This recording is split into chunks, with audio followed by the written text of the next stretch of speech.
It's the FooRcast. I'm Gavin Ford. I'm Aki. I'm Double T. Sweet baby doublet.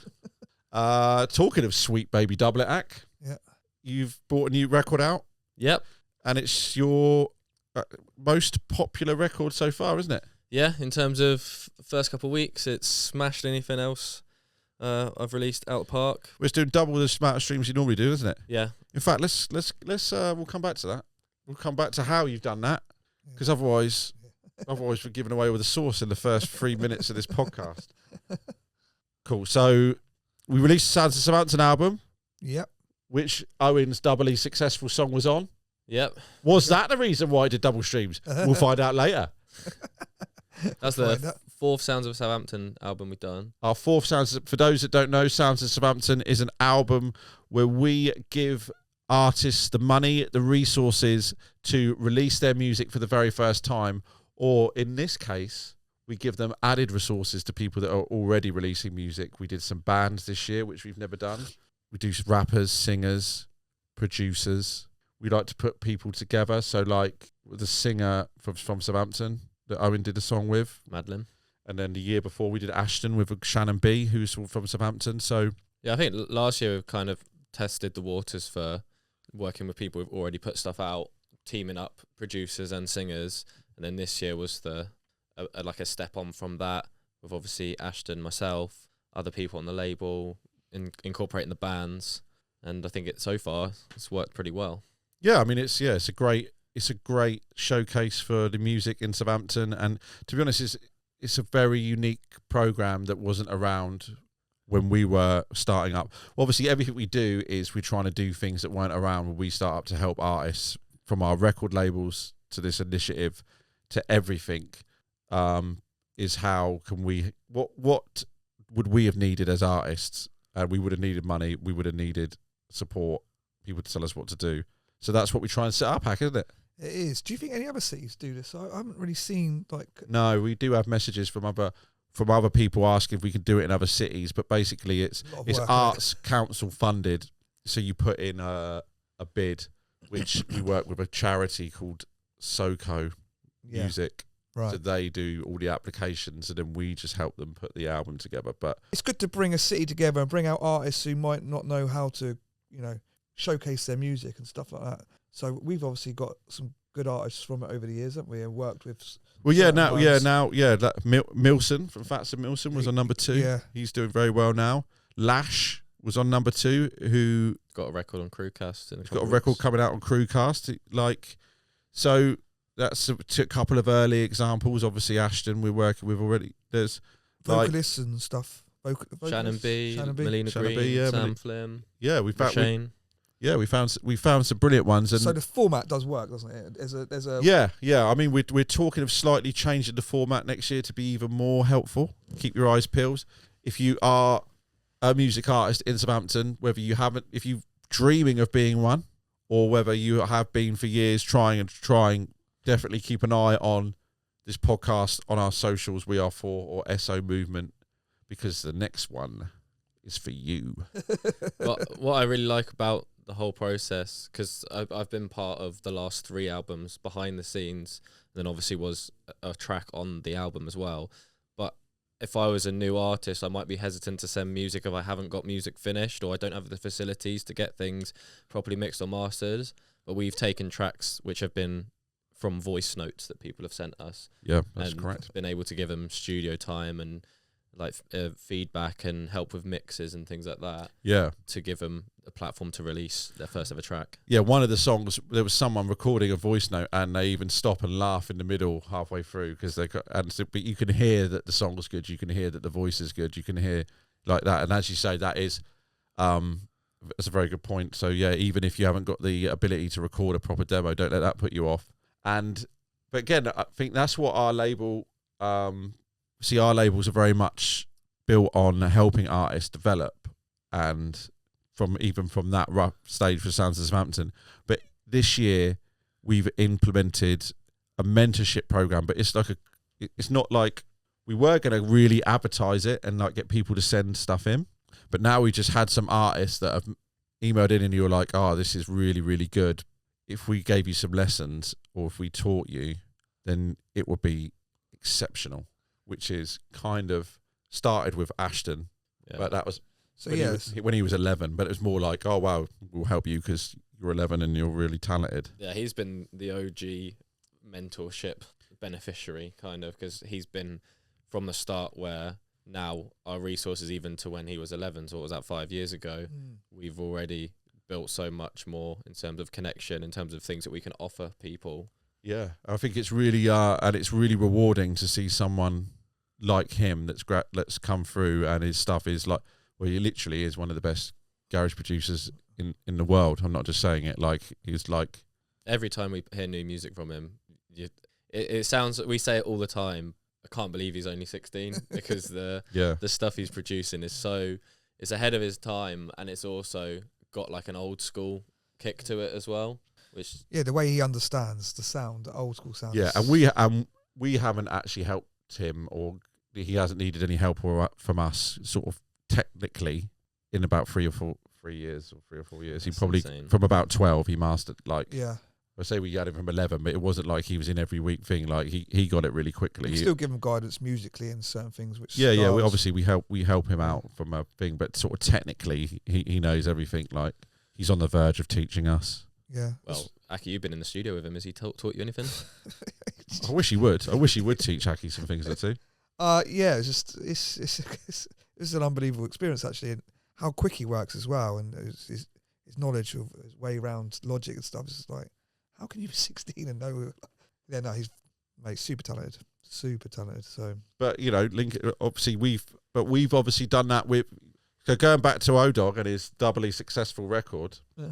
Part of, obviously, it was a new genre for you, which obviously we helped you with this service.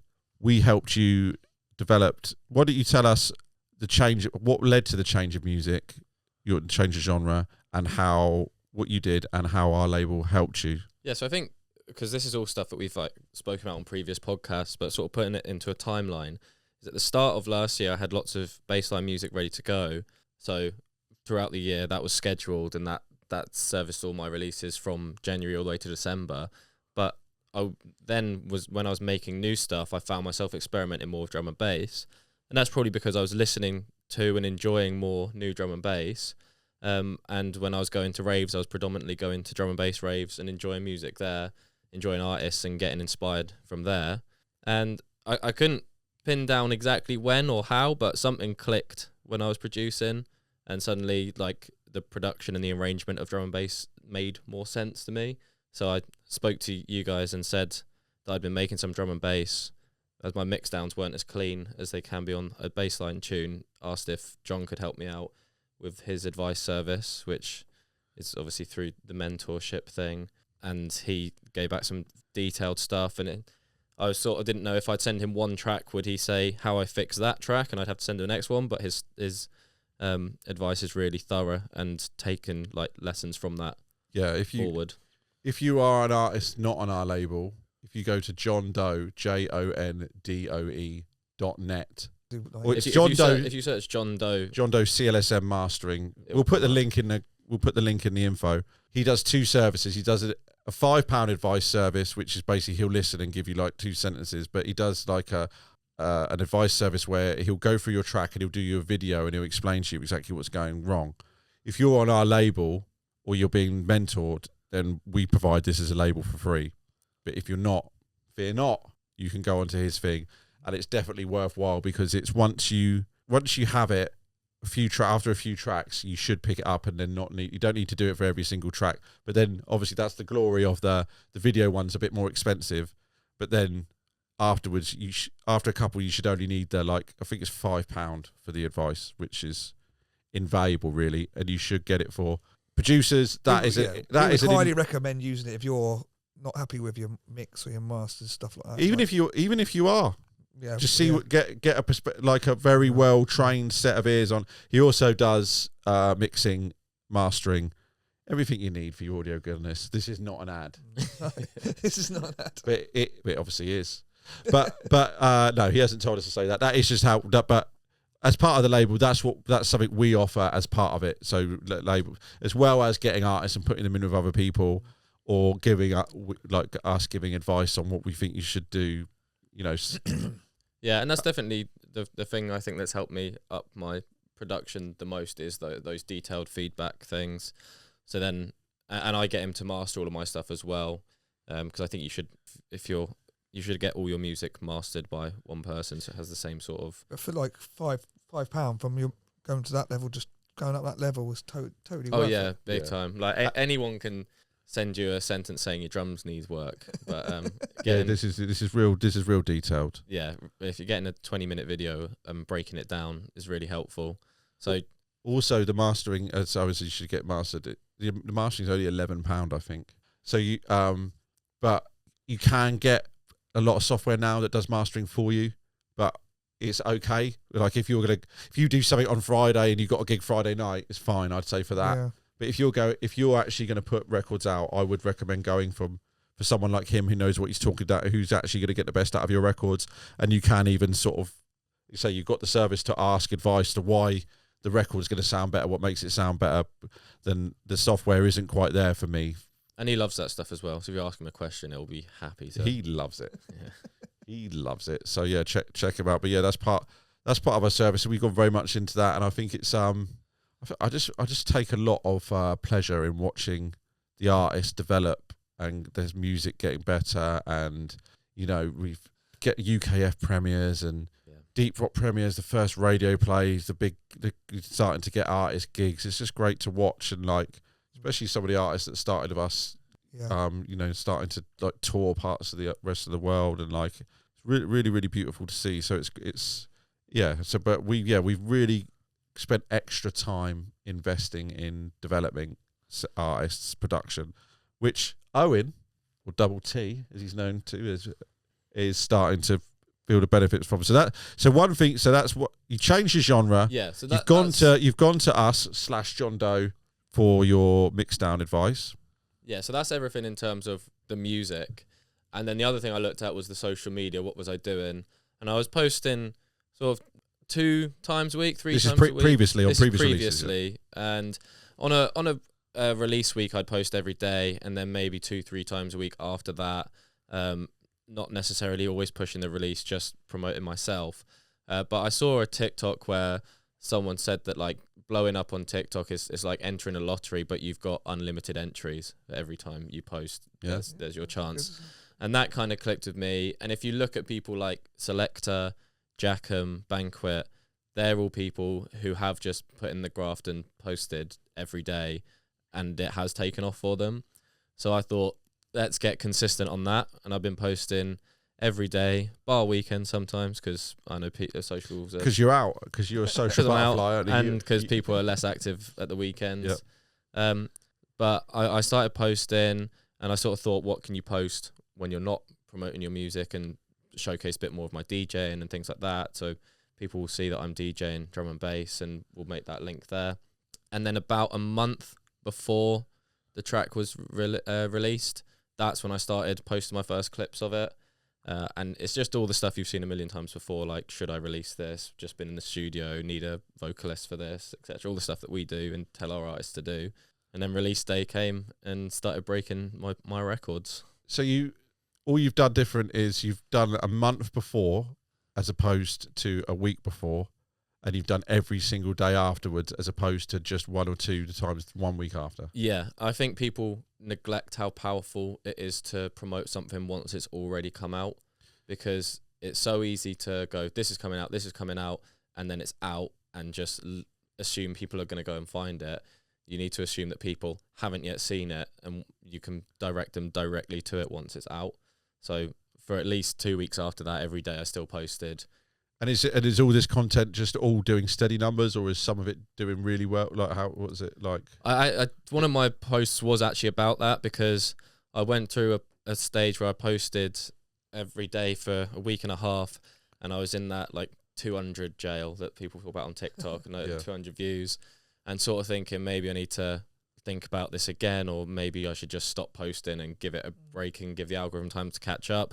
And then the next 2 both did like the highest views that I'd got, which was a few thousand views across both Instagram and TikTok. So then you get that little boost again of, oh, maybe it's starting to take. Yeah. But I just say stay consistent with it. Like, it's not rocket science in terms of what you need to post. Most of the things I do is just filmed and edited on my phone. I still do the posting every day on in the week leading up to, with the content that we've filmed here or with Dave or whoever else. We get to film stuff on proper cameras, and that obviously stands out from the videos on your phone. But just keep on posting. So how to double your streams, to give you the top line of what we just said, to run it through as a series of points.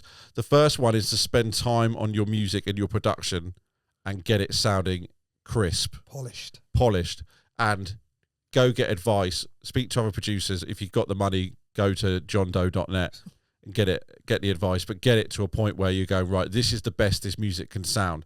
Another thing that you didn't mention that you did, but this is something, is your drum and bass stuff does sound like the drum and bass version of your bassline stuff. Yeah. So the people on the release radar, if this is obviously you've already been releasing, because your stuff sounds like you, no one on your release radar will be too offended by what you put out, because even though it's faster, it still sounds like you. So if your sounds unique, whether it's your first release or it's your 100th release, the people that like it, are going to like it because it sounds like you. So that's another thing you did. And then obviously you posted loads more. You've just consistently posted. You've turned up. You've mixed up the content as well between professional and phone. Yeah.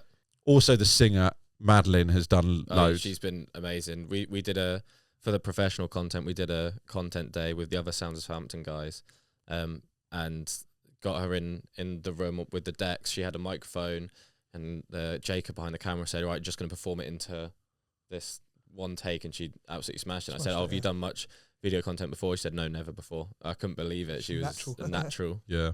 And then there's me doing content every day and still standing behind like this, feeling awkward.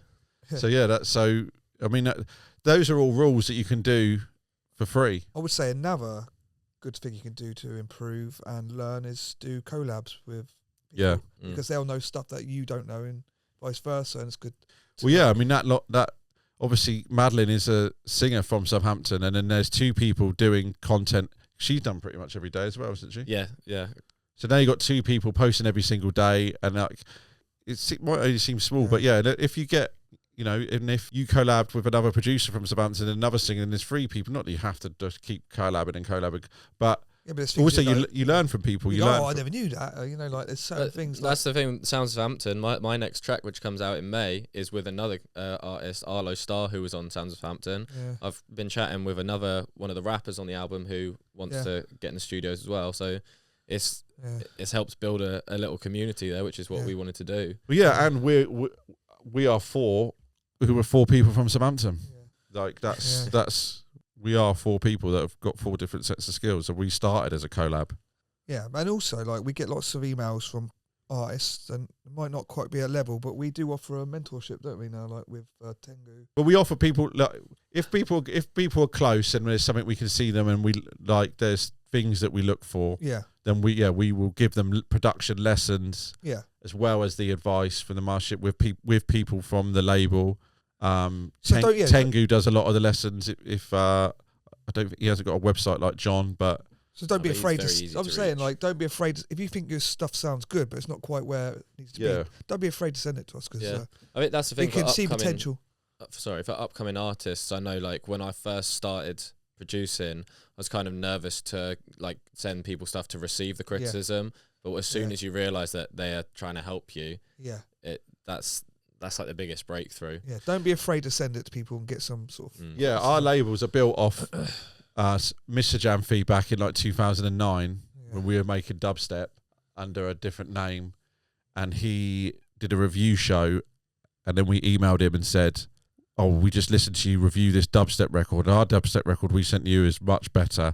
And he actually sent back an email basically telling us why our record wasn't dubstep and why we were wrong. But that was the first time anyone had given us criticism, and then we learned, and then we knew what it was. And then we thought that advice was so helpful. We need to set up a service that is giving that advice and being that helpful for other artists. Mr. Jam actually contributed, and Yeah. to this whole business plan. Thanks, Mr. John. So yeah, even though he come back and said it was wrong, it's good advice. At the end of the day, wasn't it? Yeah, and yeah, well, and say we get too many submissions to critique everything ourselves. But when people are close, we do suggest Tengu for lessons. Yeah. And sometimes we say, "I'll come in and we'll give them like, okay, this stuff's really close," and there'd be maybe something we hear in them that we actually got.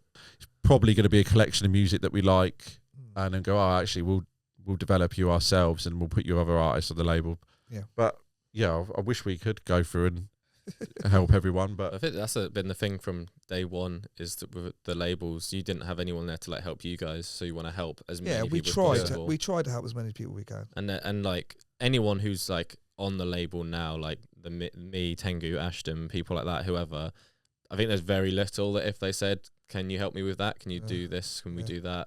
that you'd say no to anyway. Now we're starting to really help people on all sorts of levels. So it's always we've gone the way forward as a business to help develop more, as opposed to try and develop people bigger. Going, right, let's try and make it's like, okay, how can we like just make everyone be a lot more useful to everyone across the board, which I think is more valuable for people. And it's same like it's great to find producers. We found some incredible producers over the years, and you can hear them and go, right, these people are ready, and that's brilliant, and see a lot of their success now. But it's also great to go, well, that person, we actually helped get them to this stage, and we can't wait to see them get to the places where these other people have got. I think that's a lovely place to stop. Wholesome. But yeah, send your music in. We'll put there's obviously different labels. Yosh for your bass line and drum and bass goodness. Garage Shared and GS Dubs for your garage. Great, but we'll put the emails in the in the thing. An SO for any Southampton-based singers, songwriters, bands, rappers. Yeah, and just keep an eye out if you're from Southampton for that, because the next one's yours. But it's lovely to see you both. Take care of yourself and each other and all that. And wallet.